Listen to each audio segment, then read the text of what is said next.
एक भारतीय युवक जो हापुड़ में रहता है आईएसआई के कनेक्ट में आया, हनी ट्रैप हुआ मॉस्को में। आज से करीबन 3 साल पहले ये सारी की सारी साजिश आगे बढ़ी और अब यूपी एटीएस की गिरफ्त में है। ये पूरा का पूरा मामला बड़ा फिल्मी सा लगता है क्योंकि हनी ट्रैप के कई मामले हम बॉलीवुड की अलग अलग फिल्मों में देखते हैं कि किस तरीके से एक साधारण से काम करने वाले इंसान को पाकिस्तान की तरफ से, या फिर इसी को अगर पूरी 180 डिग्री घुमा दिया जाए तो फिर किस तरीके से हिंदुस्तान इस तरीके से पाकिस्तानी अधिकारियों को या कोई और देश इस तरीके से बाकी देशों को थोड़ा सा खोखला करने के लिए, वहां की जानकारियां हासिल करने के लिए हनी ट्रैप का इस्तेमाल करता है। ध्यान से सुनिएगा, इस पूरी की पूरी जानकारी में दरअसल हुआ क्या है, क्योंकि बड़ी दिलचस्प ये जो पूरी की पूरी तस्वीर है निकलकर सामने निकलकर आ रही है। मेरे पास ये रिपोर्ट है जहां पर यह बताया गया है कि एमटीएस का हिस्सा था। एमटीएस क्या होता है?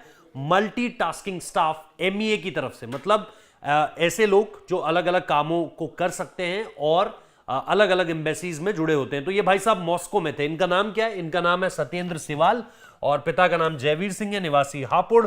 2 मोबाइल फोन इनसे बरामद हुए, आधार कार्ड और पैन कार्ड बरामद हुआ है। लेकिन सबसे बड़ी बात, इन पर आरोप यह है कि ये भारतीय सेना की क्लासिफाइड जानकारियां, ऐसी जानकारियां जो सबके सामने नहीं आनी चाहिए, उनको पिछले 2 से 3 सालों में पाकिस्तान तक पहुंचा रहे थे। कैसे? वहां से एक महिला ने इनको कांटेक्ट किया। जैसे उनको यह पता चला कि यह आदमी अगर इसको अपनी एक तरीके से अपने कंट्रोल में कर लिया जाए तो फिर इस आदमी से कई सारी ऐसी चीजें निकाली जा सकती हैं जिसे आप खुफिया जानकारी कहते हैं या फिर जासूसी कहते हैं। जासूसी, स्पाई जो टर्म्स होती है उसमें आप सीधे तौर पर इसे कह सकते हैं कि आप खुफिया जानकारी निकलवा सकते हैं। यही हुआ। सबसे पहले एक तो हनी ट्रैप किया गया, उसके बाद गिफ्ट भेजने की बात भी कही गई कि आपको तोहफे दिए जाएंगे और इन तोहफों के बदले में आपको जानकारियां देनी पड़ेगी, सेना की ऐसी जानकारियां जो कहीं ना कहीं देश की सुरक्षा के लिए खतरा बन सकती हैं और पाकिस्तान के लिए फायदेमंद हो सकती हैं।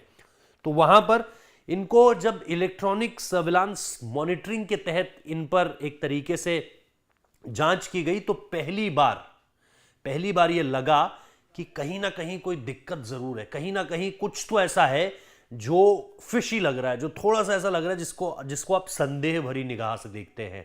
और उसके बाद जब ये जनाब आ रखे थे मेरठ, तब इन पर जो है वो यूपी एटीएस को इसकी जानकारी दी जाती है और यूपी एटीएस जब सारी की सारी चीज़ों को आराम से अच्छे तरीके से टटोल कर पता लगा लेती है तो फिर इन पर आगे की कार्रवाई की जाती है। अब ताज़ा अपडेट यह है कि इनको रिमांड में लेने की बात कही जा रही है कि इनसे और जो खुफिया जानकारियां हैं कि किस तरीके से अप्रोच किया गया, क्या क्या हुआ, कौन कौन सी जानकारियां तुमने दी, उन सारी की सारी जानकारियों के बारे में हमें बताओ। तो ये एक तरीके से जो आईएसआई एजेंट बन चुके थे उनका एक तरीके से खुलासा हुआ है। स्पाई की भाषा में इसे एसेट कहा जाता है कि पाकिस्तान का एक तरीके से हिंदुस्तान में ये एसेट बैठा हुआ था जो मॉस्को इंडियन एम्बेसी से इस तरह की सारी चीज़ों को खुफिया तरीके से आईएसआई के पास पहुंचा रहा था। लेकिन अब गिरफ्तारी हो चुकी है और मेरठ से ये पूरी की पूरी गिरफ्तारी हुई है। अब आगे जो भी जानकारियां निकल कर आएंगी वो आपको एनएमएफ न्यूज़ पर मिलती रहेंगी। वीडियो देखने के लिए बहुत बहुत शुक्रिया।